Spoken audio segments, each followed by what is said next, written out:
So hello and welcome to Stephen's Forwards, and I've got a very special episode today. If you remember a certain trio that used to do a TV programme all about cars, it's very popular, then they've only just finished making it. You all know that they say you're never a car enthusiast until you've owned an Alfa. Well, today is the day when I become a car enthusiast because I have bought this.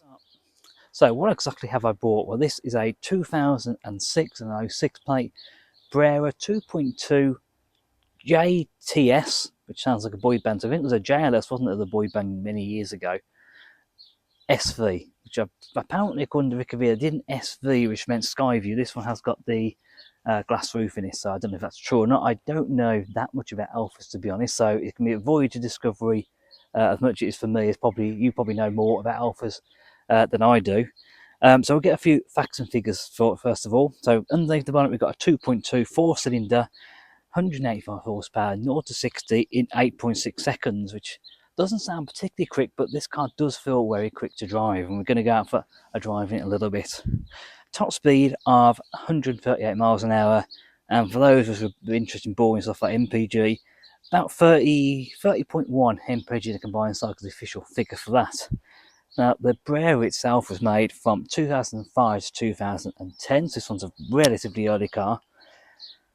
21,786 were made. That's obviously worldwide. I don't know how many got imported to the UK. However, only 25, I looked this morning, 25 are currently available on Auto Trader, so they're obviously quite a rare car these days. Alfa Romeo made the Brera, which is obviously a fixed top. They also did the Spider as well, which is the convertible version. So let me tell you how I came about to own this car. I quite like going to car auctions. There's a local one about 40 minutes away from me that always has some interesting stuff. And for example, this was there. I went down to view the car, really liked it. I'd done all my research for the MOT history, I'd seen the pictures of it, but not to actually get there and have a look at it, that actually you can see what a car's really like and get a feeling for a car.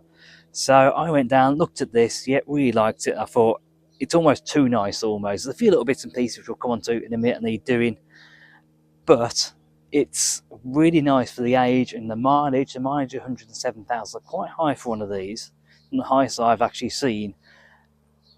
But it's got part service history. It appears to have lots of recent builds. So I had a figure in mind that I wanted to buy this car for, and it came to the auction, and it's a physical auction, so I was actually watching it drive through one of those auctions, and I watched it go up to £900, and then I stuck my hand up in there, went for £950, and nobody else bid, and like a bit like the Mini that I bought a few months back. So hand went down £950 as a provisional bid. Now that would have been an absolute steal, and I did feel almost sorry for the person that was selling the car. Anyway, stood there for about 10 minutes. They called me name out, and then I went up and they said the minimum they do for this is £1,350 plus the commission. Now that took it to £1,512, so I was quite happy with that. Now I know what you're thinking. This is an Alfa Romeo, it's bound to have tons of stuff wrong with it. Well, actually it doesn't. It does have a few little issues I've sort of jotted down here, and we're going to very quickly run through them. Then we'll have a little bit of a walk around the car. So first thing is the filler fuel cap, which doesn't open very easily. I sort of have to push down on it, like so. It's better when I've got nothing in my hands. He says, hang on. You have to push down it, get your hands in. So that might be something I look into eventually. It just seems to not really open that easy. It might be something to do with the spring in there. Maybe it needs a little bit of clean out, maybe a little bit of a lubricant put on there or something, and we'll see what happens. But that's a very minor little issue. Next one is the wheels. The wheels are fine themselves. We'll come on to the tyres in a little bit. Centre caps need replacing, again, another cheap little fix. Side indicators are a little bit, I think the seal's gone on them, so there's a little bit of moisture underneath, and it's sort of gone a bit mouldy and a bit horrible under there, so I think we'll maybe look at replacing how hard they are to fit. So the next issue is that the bulb out in the rear lights. So when you put the lights on, it actually has two different bulbs in the light that light up on two in each side. One of those is out on the passenger side, so again that should be a nice easy fix. The rear parking sensors aren't working. I haven't got a clue about them, what else can be an easy fix. Someone else apparently on the forum said that should be an easy fix, but we'll see. That's only from minimum research that I've done it. I haven't really got a clue what I'm going to do with that. So coming to the front, there's a little bit of trim here that is just popped out, so I might look at again getting a new piece of trim. I think it's meant to clip in, but it's obviously a bit of old plastic, so it's gone a little bit, it's just popping out, it's just curling around, so that needs a new bit of trim. Might look at doing that again, see how we get on. Biggest issue though with the bodywork and the exterior of this car is a little bit of the old rusty wheel arches. Now, if you know my SLK that I bought a couple of years ago, that also had rusty wheel arches. Not quite as bad, I would say, this car as the SLK, so I know that's a relatively easy fix for a body shop. Obviously, it needs stripping back down, painting properly. So that's a body shop thing. I'm not going to tend to that myself, so that shouldn't be too bad of an issue. I want to try and get that done relatively soon, so that it doesn't become worse. So as I always said, the worst thing about the worst sticky when it comes like the Mercedes and the SLKs is letting them just go what, really. That's the worst thing you can do. So you need to sort of nip it in the bud, as it were. So let's look at the issues on the inside. And actually, it's a really nice place to be. We'll come and have a look around a bit. The only couple of issues that I found so far is that the seat here is just coming, it's some stitching has gone. So the actual seat face is coming away from the side, just along here. The only other thing on the inside is that the oil temperature gauge isn't working. I drove the car back for over an hour the other day, and it's still wedged to zero. So obviously there's something wrong with the dial on there. So let's go and have a little bit of a close look at this car. Okay, so let's have a quick little wander around the car. I've mentioned all the sort of main issues, so we'll sort of get off that now, because I really just want to admire the positives of this car now. And first of all, first was just how gorgeous this car is. I love this front end. Look at how beautiful that is. That sort of very aggressive front end that it has. I did actually want a bright red one, but obviously in auction you can't be too choosy what you get. This grey with the black leather looks really smart. I think actually it's like a two-tone grey, two-tone black and grey inside. We'll come on to that in a bit though. I think the wheels really look smart, and you can sort of tell this car's been looked after. It doesn't look like a car that's done 107,000 miles. Let's go and have a little quick peer on the inside. And here we go. So, quite a nice, well, it's got a simple layout almost, actually. It needs a bit of a good clean, to be honest, but that's the least of the problems, really. 6-speed manual, climate controlled, all seems to work fine. Stereo, I did turn it on, it seemed to work fine. Very nice 3-spoke steering wheel. As you can see, sort of this two-tone, mainly black, but they've got a bit of this grey in there, and even Alfa Romeo stitched in to the headrests. We've also got obviously the glass roof in this as well, which makes the car feel a lot lighter and a lot more airy. So that's the interior. It looks quite nice. So, and that's what the glass roof looks like from the top. So let's go and move around to the back. I'm going to try and multitask here and pop open the boot with the key while holding the camera. Let's see how that works. Oh, there we go. Does it eventually.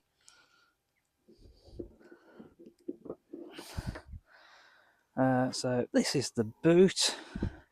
That's quite an annoying drip that comes down and goes into the car. It's quite a frosty hardwood day, so still frosting. It needs a bit of a clean, and quite a reasonably sized boot actually. Quite a deep boot as well. It goes down quite a fair way. So let's give that a close. Let's pop round to the driver's side. And yeah, more of the same. Let's have a look at the dials there. Looks very nice laid out. As you can see, it's 0 degrees today, and the mileage is 107, 500 odd. And obviously, I couldn't finish showing this car without showing you the rear end of the car. It's just such a nicely designed car. I was just looking at these exhaust tips as well. They look a little bit faded, but I'm hoping with a bit of metal polish that might bring them up.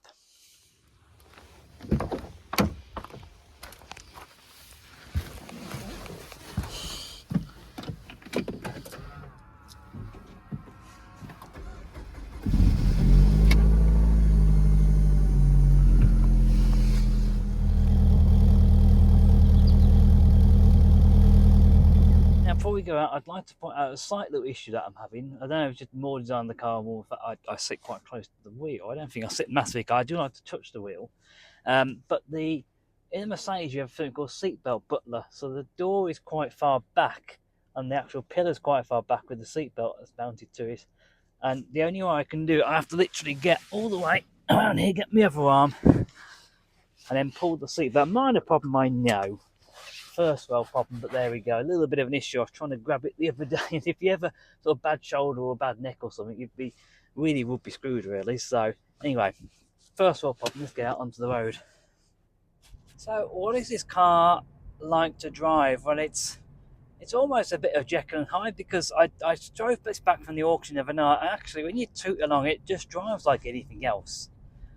But when you want to have a bit of fun, a bit of spirited driving, as I found out the other night when I put my foot down a little bit, it suddenly became alive, and it started to put a smile on my face, which I absolutely loved. And for the gears there,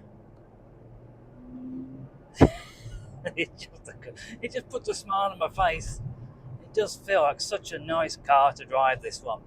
I'm also astounded at how solid it feels. I mean, this is an Alfa Romeo, and they're not really known for their ball quality, but I will give hats off to Alfa Romeo, because after this is nearly 20 years old, this car is coming up for 19 years old, and 107,000 miles, it still feels solid, and it still feels really nicely put together. Actually, I'm very surprised.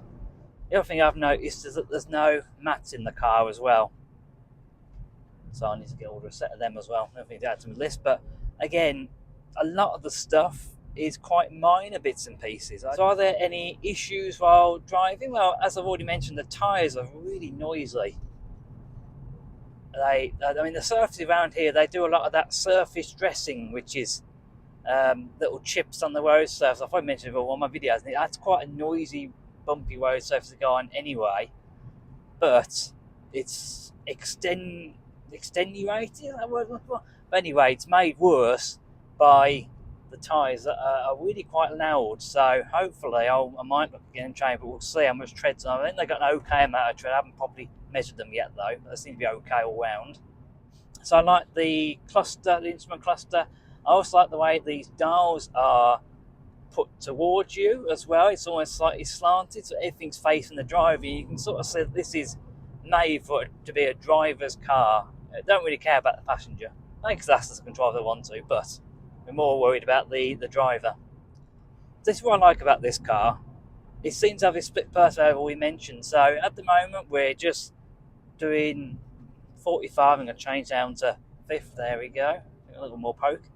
And we're just happily cruising on doing 45, 50. I can pop it into 6th gear, and it just took us on quite happily. However, if we got a straight bit of road here, get for 4th.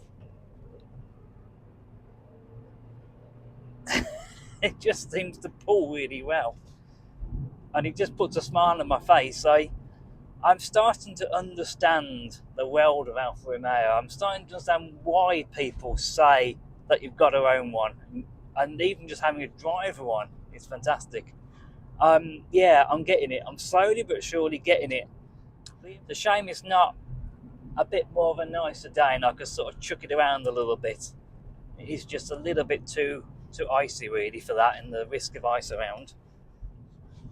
This is a while since I've driven a manual car, to be honest, so it takes a tiny bit getting used to, but it is a bit like riding a bike once you've done it. And to be honest, this feels quite a forgiving sort of clutch and gearbox, to be honest, so it's good that it's such a short throw as well. You can probably see out the window today how foggy this is, and there's still the amount of people that drive at any sort of lights on. There's a grey Audi in front of me, no lights on the wheel whatsoever. My little rant for the day is over.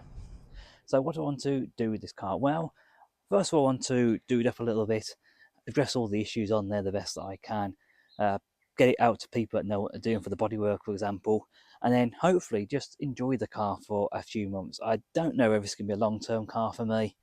So it does fulfill a bit of a niche, this car, because I've been after a little bit of a more sporty car. Since selling my new SLK, I haven't sort of missed that car, but I've missed having a slightly sportier car than the other 3 cars I own. And this as well is quite practical. It's actually got a relatively big boot. It's got seating for 4. And if my fiance want to go away for a weekend with our dogs, for example, I could go away in this car. So it's got things like 6-speed gearbox, it's got cruise control, so I can cruise down the motorway quite happily in this car. And then when I get off the motorway and want to go to Tristy A-B roads for Pop of Wales or somewhere, I can enjoy the car for what it is. So thank you very much for those people who have already subscribed to the channel. If you haven't subscribed to the channel and you want to see more of the Alfa, it's completely free to do. All you have to do is hit that subscribe button, and also it shows me that you guys are actually enjoying the videos and you want to come back for more. So let me know in the comments, what would you do with this Alfa? Are there any other things maybe I've missed? Any other things that you think I could be doing with it? Anything you'd like to see with the car coming up? Please let me know in the comments below. But for today, I'm going to end it here. So thank you very much for watching. Don't forget to hit the subscribe button if you haven't already. It's going to be goodbye from me, goodbye from my Alfa Romeo, and we will see you next time. Goodbye.